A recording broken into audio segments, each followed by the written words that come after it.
Orang yang hari ini pekerjaannya menyalahkan orang lain, itu tanda dia belum belajar. Dan orang yang hari ini sudah berhasil menyalahkan dirinya sendiri, nah dia ini sudah mulai belajar. Orang yang sudah tidak menyalahkan orang lain, sekaligus tidak menyalahkan lagi dirinya sendiri, nah ini sudah selesai belajar. Kira-kira Bapak Ibu termasuk kelompok yang mana? Sebetulnya ditipu orang tuh nggak apa-apa. Kan pesannya cuma, oh saya berarti bodoh, masih ditipu orang, kan gitu aja. Berarti saya harus banyak belajar, gitu aja kan. Bapak Ibu kan hari ini faktanya masih punya suami, masih punya istri, betul nggak? Tapi kemudian berpikir, gimana ya kalau besok saya tidak punya suami? Nah, itu penderitaan ilusi. Akhirnya tiba-tiba sekarang jadi menderita, padahal faktanya masih punya pasangan. Ilusi kan? Itu hanya di pikiran saja. Tapi hati-hati karena pikiran ini sebetulnya sedang menciptakan kenyataan. Apa yang dirasa nyata oleh pikiran bisa jadi menjadi kenyataan, walaupun saat itu masih ilusi. Jangan-jangan sebetulnya kita semua itu tidak menderita di kenyataan. Kita ini hanya menderita di pikiran, akibat ilusi pikiran.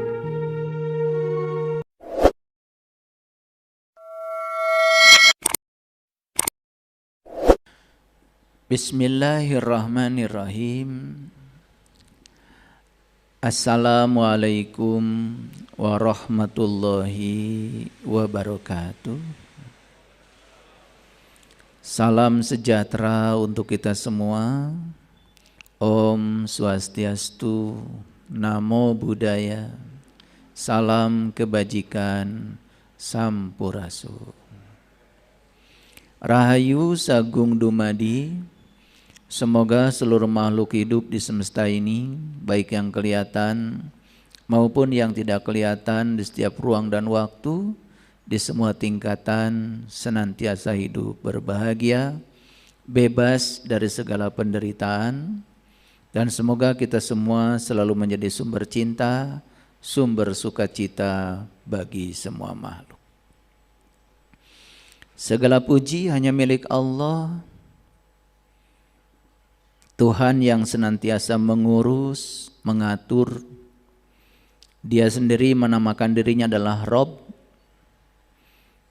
yang senantiasa memenuhi segala kebutuhan hambanya, yang cinta kasihnya tanpa batas, yang senantiasa memilih keinginan-keinginan dari hambanya yang terbaik.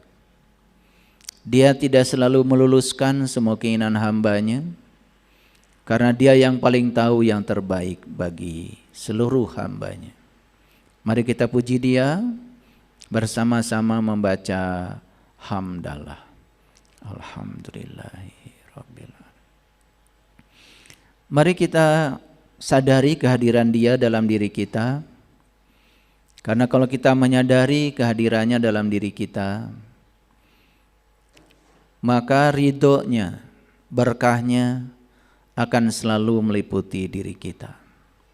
Oleh karena itu, mari kita awali kajian kita di pagi yang sejuk ini. Semoga hujan yang di luar sebagai sebuah simbol, dalam diri kita akan ada hujan dari langit rohani kita. Kita sapa semuanya dengan kelembutan dan cinta, seraya membaca basmalah. Bismillahirrahmanirrahim. Para ahli neuroscience, orang-orang yang bergerak di bidang neuro itu adalah sel-sel otak manusia, baru saja merilis hasil penelitiannya, kondisi di mana otak manusia itu mengalami ketumpulan karena terus-menerus dihujani oleh kedangkalan makna dari media sosial. Jadi karena tiap hari terus-menerus diserang oleh berbagai informasi, yang informasi itu tidak memiliki makna sama sekali. Dan justru informasi itu hanya kedangkalan. Sehingga yang disebut dengan brain rot itu adalah otak manusia itu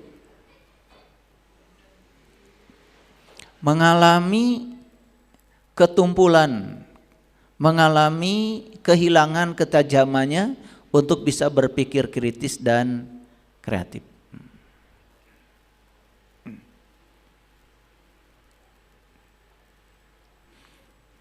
Dan kita merasakan itu. Ditambah lagi, lebih parah lagi karena apa?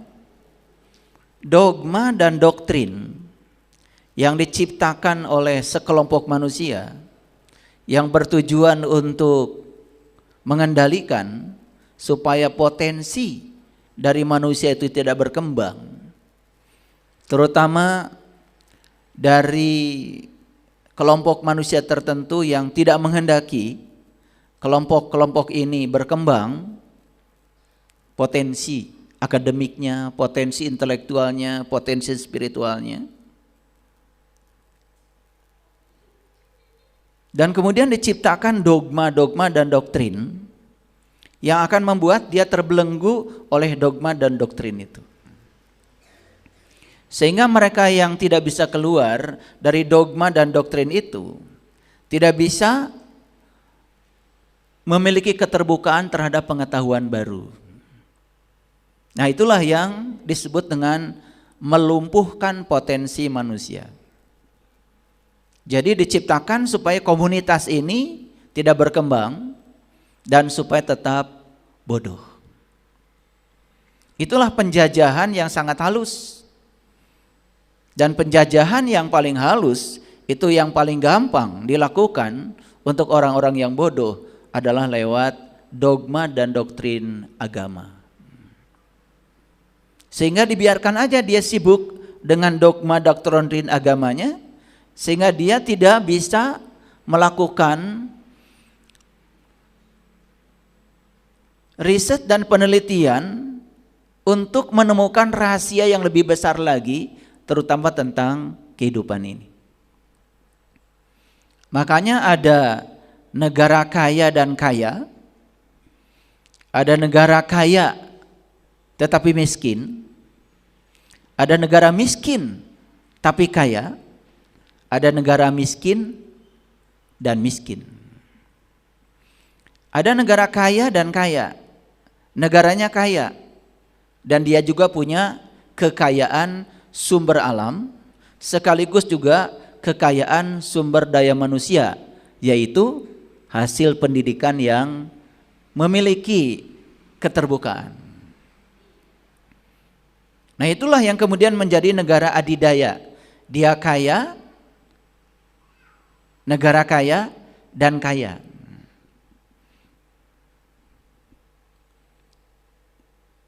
Dia punya segalanya. Secara ekonomi dia kaya, dia memiliki sumber daya manusia, dia juga memiliki sumber daya alam yang bisa dimanfaatkan oleh sumber daya manusia itu sehingga dia akan melaju dengan cepat. Itu menjadi penguasa ekonomi saat ini. Ada negara kaya tetapi miskin. Dia kaya tapi tidak punya sumber daya alam. Mohon maaf, seperti Jepang misalnya. Dia kaya tapi miskin. Jepang itu negara kaya, tapi dia miskin dengan sumber daya alam. Dia tidak memiliki segalanya. Tetapi dia pacu sumber daya manusianya. Sehingga dia menjadi kaya lewat sumber daya manusia, walaupun tidak memiliki sumber daya alam, tetapi sumber daya alam yang mereka inginkan bisa diimpor datang ke negaranya. Ada negara miskin, ada negara kaya tetapi miskin, ada negara miskin tapi kaya. Mohon maaf, jadi Jepang itu negara miskin sebetulnya tetapi kaya. Jadi dia miskin dengan sumber daya alam, tetapi karena punya sumber daya manusia dia menjadi kaya. Nah, ada negara kaya tetapi miskin seperti kita. Jadi Indonesia ini masuk negara kaya tapi miskin.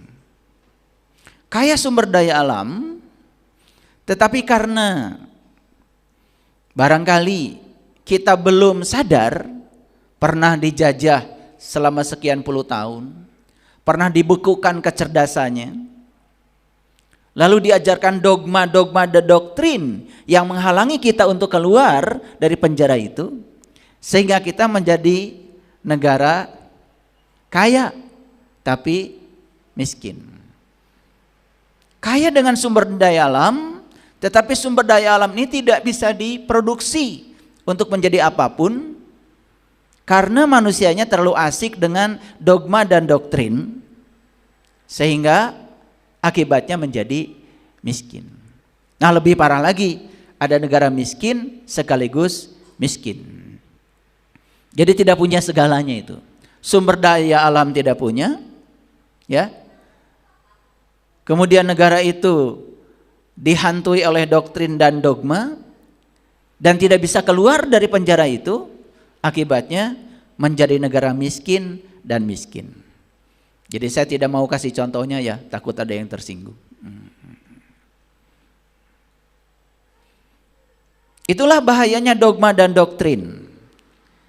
Nah, jadi hasil riset ini menyatakan bahwa kebanyakan manusia saat ini mengalami yang disebut dengan ketumpulan otak. Ketumpulan otak ini gara-gara diserbu terus-menerus oleh informasi dangkal, dan apapun informasi ditelan mentah-mentah dan dianggap itu sebagai suatu kebenaran. Apalagi kalau informasinya menggunakan kata agama, itu langsung dipercaya walaupun sumbernya belum tentu. Ya. Berbarengan dengan riset itu, ya, ada riset yang terbaru di dunia biofisika. Tokoh risetnya namanya Dr. Fritz Albert Popp dari Jerman. Beliau ini ahli biofisika. Jadi biofisika itu berarti bio itu biologi, fisika itu ya fisika. Jadi beliau ini punya dua keahlian, satu di bidang biologi, yang satu di bidang fisika. Temuan terbarunya adalah tentang biofoton. Jadi foton itu adalah cahaya. Foton itu gelombang elektromagnetik. Jadi biofoton itu dia memberikan sebuah hasil riset yang mengatakan bahwa segala sesuatu yang disebut dengan biologi, makhluk hidup, ternyata di dalamnya itu sesungguhnya adalah manifestasi dari foton. Foton itu adalah cahaya. Dan kesimpulan akhirnya adalah ternyata manusia ini aslinya adalah makhluk cahaya. Bayangkan ya, itu riset. Dan sebetulnya memang sejak dari dulu Al-Quran pun menyatakan bahwa ya, yang namanya manusia itu adalah makhluk cahaya. Jadi aslinya kita ini makhluk langit, makhluk cahaya, yang diutus ke bumi ini untuk mencahayakan bumi yang gelap ini. Jadi kalau manusia tidak memerankan dia sebagai penerang di bumi ini, malah justru menambah kegelapan bumi ini dengan menyebarkan kebodohan, hoax, kebencian, fitnah, dan lain sebagainya, berarti dia sudah kehilangan esensi sebagai makhluk cahaya. Jadi kita ini disebut biofoton, ya, makhluk cahaya. Nah, untuk para sahabat yang sudah membuktikan kalau dirinya adalah makhluk cahaya, saya sampaikan selamat. Untuk yang belum, segera belajar. Harus bisa membuktikan. Karena hasil riset ini, ya, itu menguatkan apa yang dikatakan dalam kitab suci. Jadi Allah setelah menyempurnakan penciptanya, lalu meniupkan ruhku. Dan dalam Al-Quran, supaya ruh itu dikenal, maka oleh Allah, ruh itu dijadikan sebagai cahaya. Wa ja'alnahu nuron, itu dalam bahasa Quran. Hebat ya. Nah, jadi tinggal menunggu waktu aja. Kebenaran itu secara perlahan itu akan menemukan titik terangnya. Ya.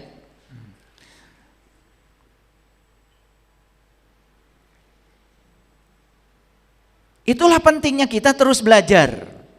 Dan belajar itu belajar itu berarti kita menyediakan ruang untuk kehadiran pengetahuan-pengetahuan baru. Nih saya kasih tahu ya. Orang yang hari ini pekerjaannya menyalahkan orang lain, itu tanda dia belum belajar. Dan orang yang hari ini sudah berhasil menyalahkan dirinya sendiri, nah dia ini sudah mulai belajar.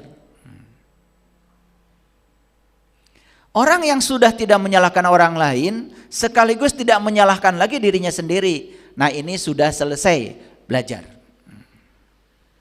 Kira-kira Bapak Ibu termasuk kelompok yang mana? Belum belajar, mulai belajar, sudah belajar.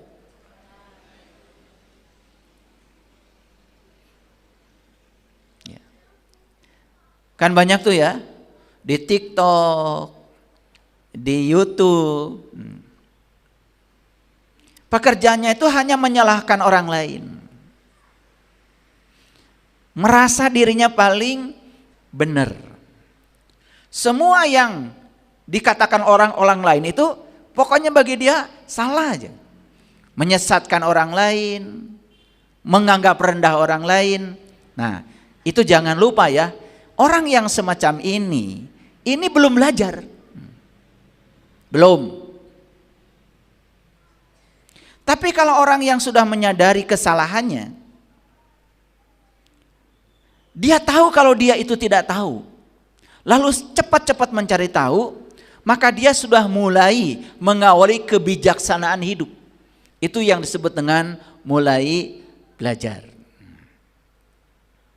Ini orang tua ya, yang suka nyalah-nyalahkan anak tuh belum belajar. Jadi kalau anaknya nakal, dia kemudian menarik diri. Jangan-jangan yang salah adalah saya. Karena anak itu hanya mewarisi kodrat saya. Kodrat material dari tubuh saya dan kodrat sifat dari sifat-sifat saya. Jangan-jangan anak-anak berantem di sekolah itu karena pernah melihat orang tuanya berantem di rumah. Kan anak itu punya memori, punya mirror neuron, punya cermin saraf. Jadi apa yang dia lihat dipraktekkan di tempat yang lain. Sehingga orang tua yang semacam ini tidak buru-buru menyalahkan anak, apalagi ngambil sapu gebugin anak. Langsung dia introspeksi diri. Jangan-jangan ini adalah salah saya. Nah itu mulai belajar. Mulai belajar jadi orang tua maksudnya. Tapi kalau seseorang yang sudah berhenti menyalahkan orang lain, juga sudah berhenti menyalahkan dirinya sendiri, inilah orang yang sudah belajar. Paham ya? Oke.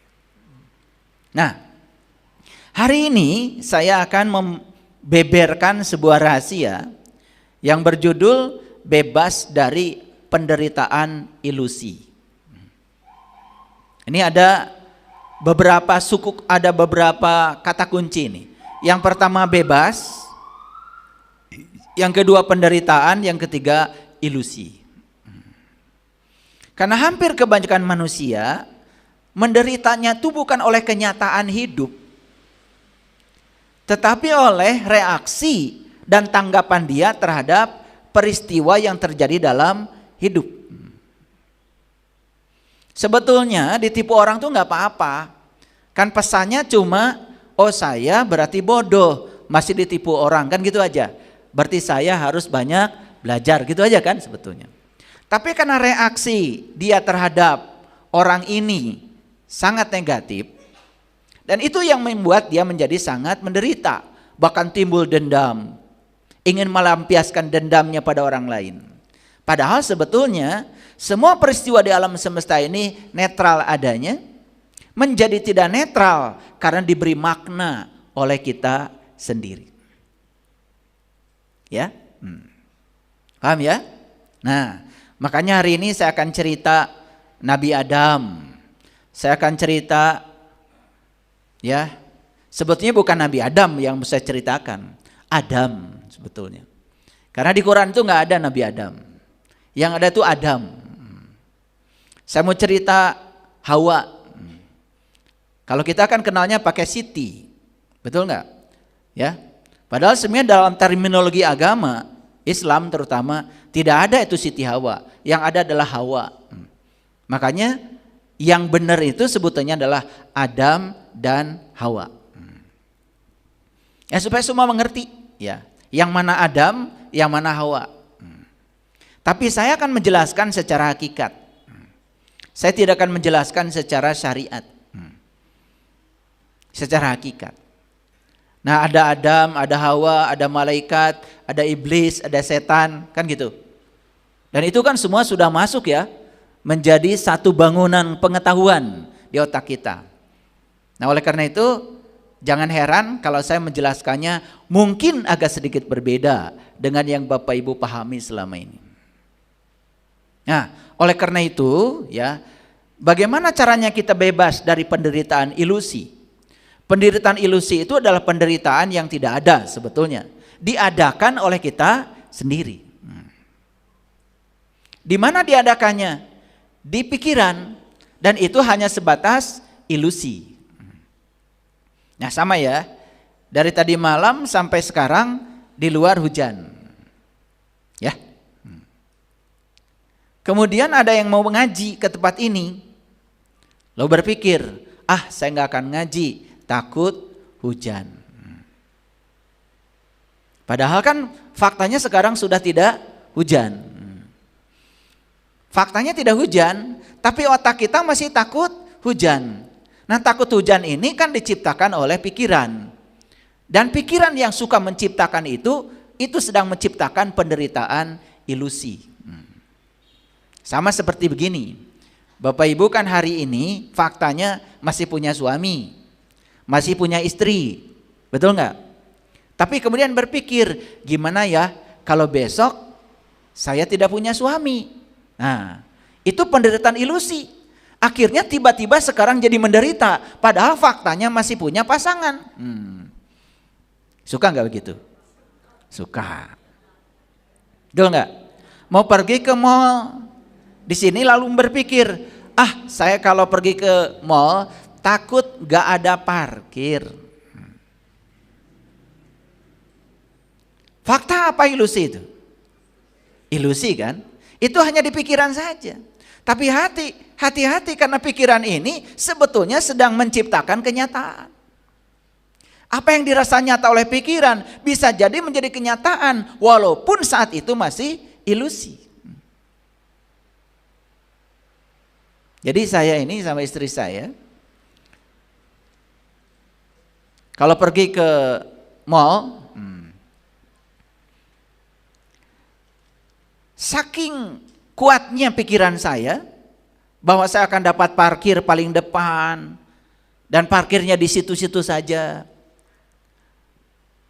Setiap saya ke situ, saya selalu dapat parkir di tempat yang sama, paling depan di situ, di timing yang sama.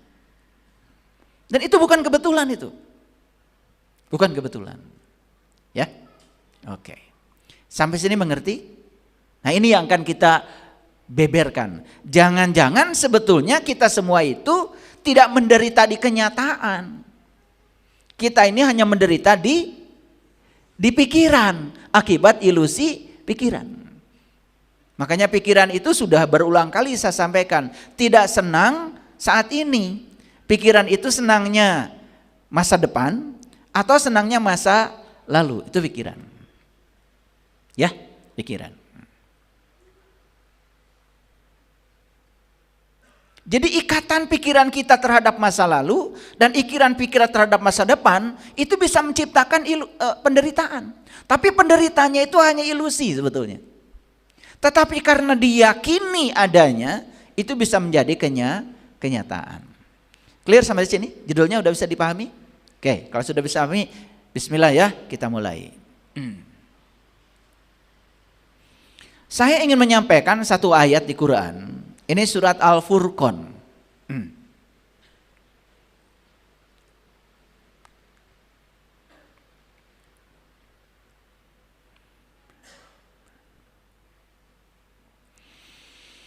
Ini surat Al-Furqan, surat ke-25, ayat yang ke-30. Saya bacakan ya bahasa Arabnya supaya masuk di otak kita. Wa qala Rasul, berkatalah Rasul. Siapa Rasul itu? Rasul itu orang yang dapat ilmu dari Allah dan dia diberi izin menyampaikan ilmunya kepada yang lain. Itu namanya Rasul. Jadi Rasul ini adalah penyampai ilmu sebetulnya. Nah, kita kenal ada 25 Rasul kan? Betul? Sampai Rasul yang paling akhir ya, Rasul kita namanya Nabi Muhammad Rasulullah Sallallahu Alaihi Wasallam. Ini Quran disampaikan kepada Nabi Muhammad. Ya. Jadi Nabi Muhammad itu adalah salah seorang dari Rasul itu. Dapat ilmu dari Allah dan diberi izin menyampaikan ilmunya kepada umatnya. Nah, salah satu titipan Allah pada Nabi Muhammad itu adalah Al-Quran, bukan? Setuju ya? Setuju semuanya? Setuju. Al-Quran kan? Al-Quran ini sering disebut sebagai kitab suci. Disebut juga pedoman hidupnya umat Islam. Tetapi ada satu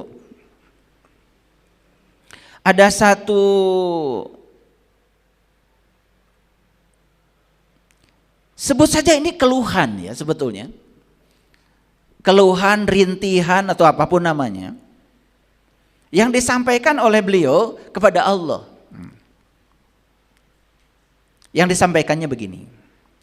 Wa qala Rasul, berkatalah Rasul, ya Robbi, berarti ya Tuhanku, inna qaumi takhadu hadal Quran mahjuro. Sesungguhnya kaumku menjadikan Al-Quran ini, hadal Quran, sesuatu yang sia-sia.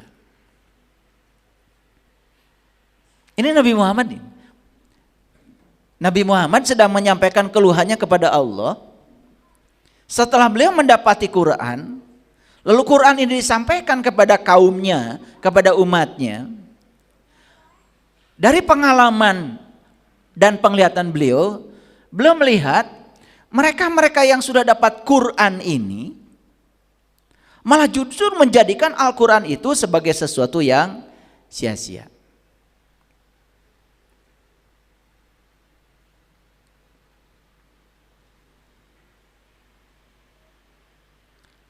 Kira-kira ayat ini secara konteks dalam kehidupan yang sekarang berlaku enggak? Berlaku enggak? Nah, lucu ya gini. Kalau ditanya, pedoman hidup Anda apa? Al-Quran. Tiba-tiba saya menjelaskan sesuatu dari Al-Quran. Dari Al-Quran loh. Dia menolak.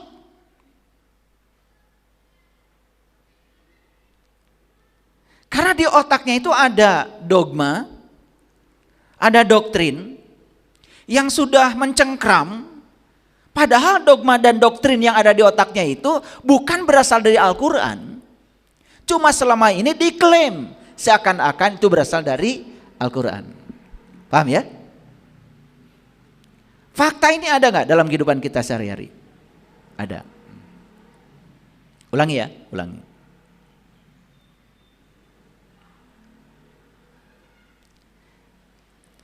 Kalau ditanya pedoman hidup Anda apa? Jawabannya Al-Quran. Saya membaca Al-Quran dan menangkap maknanya. Kemudian saya sampaikan, kata Al-Quran begini loh. Tapi dia menolak mentah-mentah. Karena yang disampaikan saya, walaupun kata Quran, berbeda dengan yang diterima dia dari dogma dan doktrin yang berkembang selama ini, yang diyakini oleh dia sebagai Al-Quran. Kira-kira fenomena ini banyak gak terjadi? Akibatnya apapun yang disampaikan pada orang ini Al-Quran ini menjadi sia-sia. Dan itu yang kemudian dikeluhkan oleh Nabi Muhammad. Ya Robbi, Inna qaumi takhadu hadal Qur'an mahjuro. Ya Tuhanku, sesungguhnya kaumku menjadikan Al-Quran ini sesuatu yang sia-sia. Nah, jangan sampai keluhan Nabi Muhammad ini secara pribadi ada pada diri kita. Setiap hari kita pegang Quran, setiap hari kita baca Al-Quran.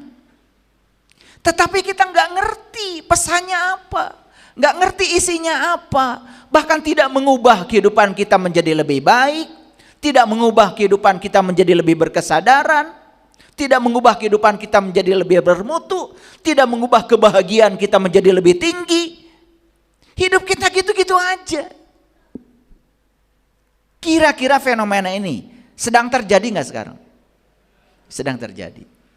Oleh karena itu, saya akan menjelaskan beberapa ayat dari Al-Quran nanti sebagai tes. Tes ya, tes. Nolak gak pikiran kita nanti? Kalau ada penolakan terhadap ayat yang saya sampaikan ini, berarti dalam diri kita ada dogma, ada doktrin, ada pengetahuan lama yang jelas-jelas. Bukan dari Al-Quran, yang kemudian dibenturkan oleh kita dengan kebenaran dari